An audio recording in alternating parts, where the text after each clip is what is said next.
Yo, welcome back. Please subscribe, like video. Thank you if you have. Um, so today's video, I want to talk about why no one is coming to save you this time.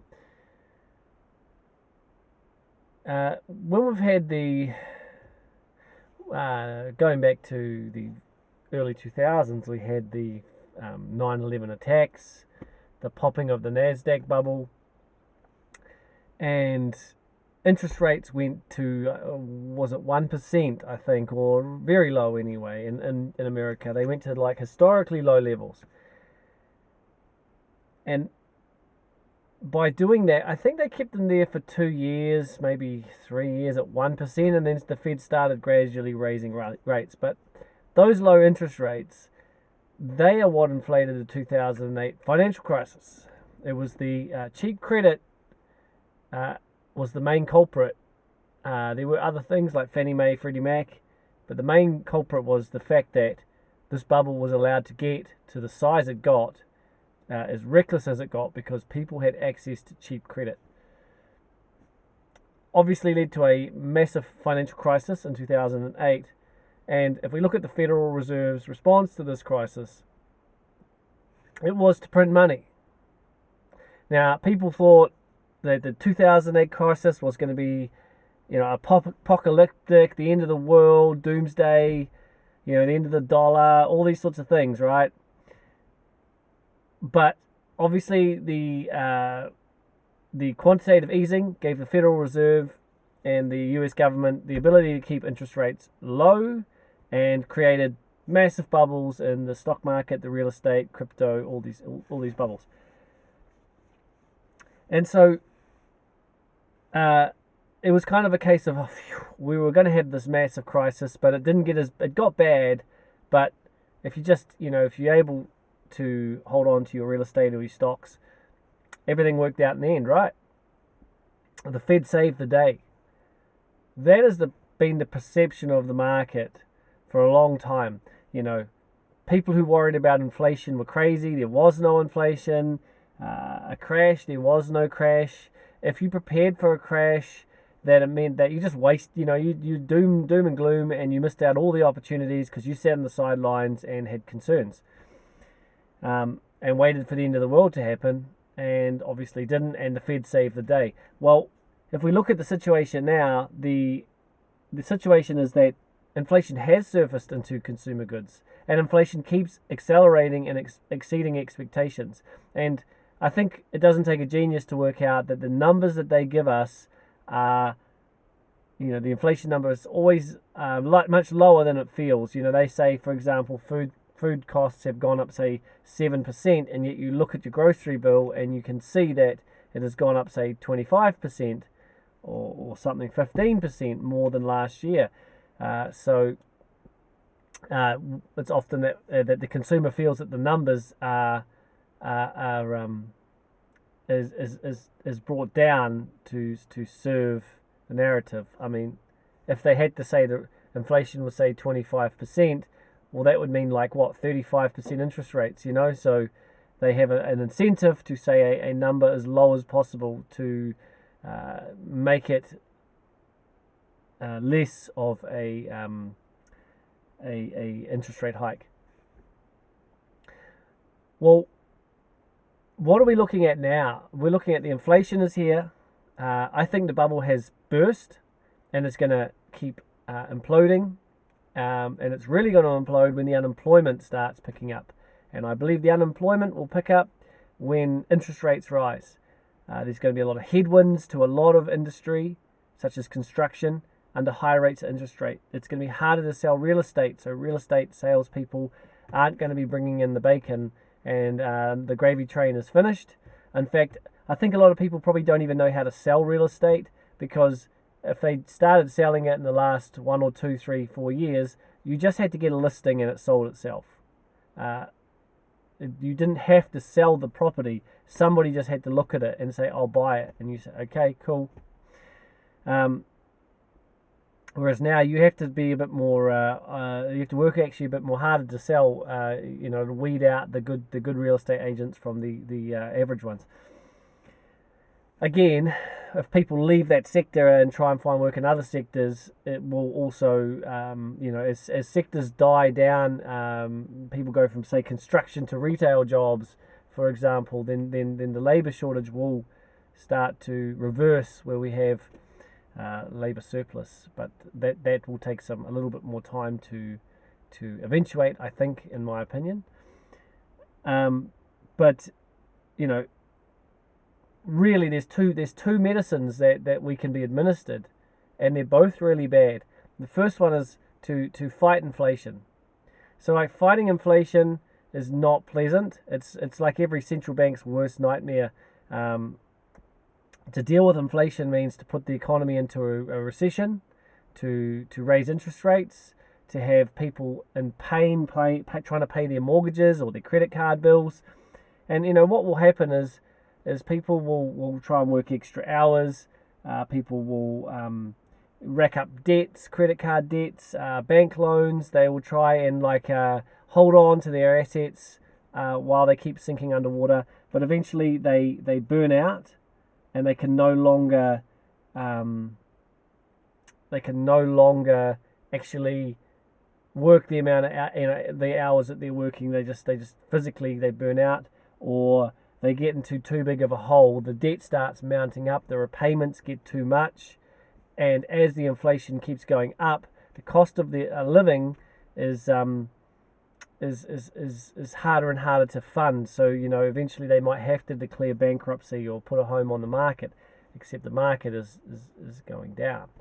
So higher interest rates, they are a painful thing to have medicine, right? It's like maybe chemotherapy. Like you might need it in order to survive, but who the hell wants to have it? So that's one option. But the medicine, the more like the drug that we've had in the markets for the last, say, 13 years is quantitative easing and 0% interest rates. And that drug has been like, woohoo, it's been great for the markets. They've been making money. They've had it good. They've been selling houses. The real estate, their assets have gone up. Like they have felt like a euphoria from the quantitative easing. But what if the drug that has been administered, what if they try to re-administer that to save the markets? What if fighting inflation is just too painful, and the Fed cries uncle and says we're going back to printing. We're going to print our way out of it. Just in the short term, we've got to do what we've got to do. We'll pump these markets back up, and then when everything's like great, we'll raise interest rates, which is of course like never going to happen. So as they're printing and printing and printing, it's like overdosing the patient on this drug. And what happens when the patient says no more drugs? No more drugs. Like, I don't want any more money. Like, this inflation is just more than I can stomach. This interest rate hike. See, there isn't. It's like, well, I'm going to punch you in the head. Do you want a left fist or a right fist? Like, they both suck. They're both terrible. So, there's no way to come and save you from this crash. This option sucks and this option sucks. So that's why this financial crisis is going to be so bad. It's going to be so bad, in my opinion, because we can no longer kick the can down the road. And, this was a very short-term thinking. I guess to a lot of people, 10 years is a long time, right? But it's not actually that long. And I know a lot of people think, well, that's all the way from 1990 to the year 2000. So that's a long time. But in the grand scheme of things, it's not really a long period of time. And history shows us, we had a stock market crash in 1929, right? What preceded the stock market crash? It was the Roaring Twenties. We had the 2008 financial crisis, and they cut interest rates to like 1%. That was the bailout back then. At say, was it year 2001? something like that, right? 2001, I think it was, that they cut rates, or they was near that area. So that's 7 years, right? 7 years. 10 is just a shorter thing. Well, the Roaring Twenties. When did they start? I don't know. I'm not sure when they officially called it the Roaring Twenties, but they called it the Roaring Twenties because people's stocks were going up, everyone was rich, the value of the assets went up, everyone had a job, everyone was out living a lifestyle that they had never thought would be something they could experience. And the next thing is they're in abstract poverty. They have lost everything. There's people who are depressed, depression. There's people who've lost everything they've ever had. All those gains didn't matter unless you got out at the peak. And I would say not a lot of people get out at the peak because they get greedy, or they get sort of a belief that, well, the market's going to come back, right? It's going to come back, and then when it doesn't, and it goes worse, and it becomes stage 5 of the bubble, as we talked about in yesterday's video, panic sets in. And we haven't had the panic yet, but if you look at the 5 stages of the bubble that I talked about in yesterday's video, which is, a new technology or a new opportunity or a new hype sort of train comes along, and then people get in and there's a boom, and then there's a euphoria where everyone wants in, and then there's a bust, and then there's a panic. Well, I think we've had those 4 things, and this is where we're starting to go from number 4 to number 5. We are transitioning. I believe this. So I think that we'll sort of scrape through the end of the year, and then it will be really, it'll be sort of a downhill spiral from sort of next year onwards. And it depends when the Fed actually reverses course, or if it doesn't reverse course, like what medicine is it going to take, this one or that one? They're saying they're going to do this, but they're probably going to do that. And maybe when they go to that course of we're going to print, everyone will think, oh, this is like last time, but it's not like last time. It's different this time. And so people might pile into the markets, and that is a sucker's rally, I would imagine, and they will get probably wiped out. So there is no one coming to save you. If we get mass unemployment and we pay for the 2008 financial crisis in orders of magnitude more than it actually was in 2008, because we've had all this money printing, we've had all this debt, we've had all this malinvestment, we've had everyone basically wrong and believing the Fed. And if we are then made to pay for a crisis so much bigger than the last one, that means unemployment could be at an unprecedented level, right? And if that happens, and who knows what inflation's going to, there's a crisis coming. I really believe this, in my opinion. If we get to the point where people are losing their jobs, and it's really a one for the record books, a massive financial crisis. There could be countries that might not recover for a very, very long time. There could be countries who are poor now that become very rich, and countries that are rich now and become very poor. We're going to see a lot of stuff play out, and I think it's going to be quite a painful experience for the unprepared. So don't be unprepared. Get things in order now as best as you can, but do your own research. This is not financial advice. It's just my opinion. But if we get all this unemployment, how's the government going to deal with it? Hell, if they can't print money, if they're fighting inflation, and they've got all these people being laid off because they're fighting inflation, or they're making inflation, like, how are they going to deal with it? What, hand them a bunch of money and say, there you go, and that money now only buys like 1/10 of what it did yesterday? They can't really come to save the day. So I think that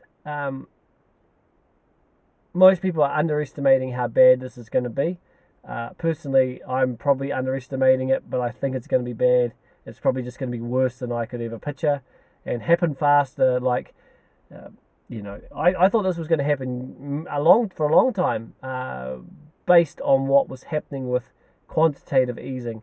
But the fact that it didn't, it means that it's going to be worse when it actually does come about. And I think people have got too complacent after, you know, we haven't really had to suffer the full consequences of like people that went through the Great Depression. That changed people.